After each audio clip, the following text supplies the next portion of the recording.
uThibela Mpungose waphosta isitifiketi sakhe sobunjiniyela lapha ey'nkundleni zokuxhumana. Omunye oyimbangi yakhe wahlaba wahlikiza lesi sitifiketi wathi hhayi, ngathi akusiso lesi okumele kube yisona. Khona insizwa lapha ey'gidangoma lo munye umculi eyaveza isitifiketi yathi yona iyi-qualified bola maker. Uma ngibheka le sitifiketi futhi nakhona leya course iyenze in less than 7 months, yabona.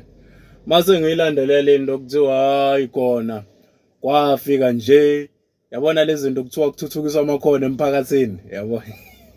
Bavala bomlungu ngeke silokhu sikhohlisana. Yabona nje ngeke ulibala ukugida ingoma uqisha umkantsha unalesa certificate uyi-qualified bola maker. Awusuka madoda. Kodwa uzoqisha umkantsha ngapha uzogida uzobe hayi ukhohlwane bafana bakithi. Siyazazi ney'nsizwa zenza leyo msebenzi. Yabo. Siyazazi and ayibuzwe yayibona nje ukuthi hayi lezi insizwa yabo. Lo bafundiswa ikhansela la ngakubo nakhona labayisa lapha eZCBF kuthiwa kuthuthukiswa amakhono ngoba phela bayavota. Hayi ukuthi khona into etheni. Hawu.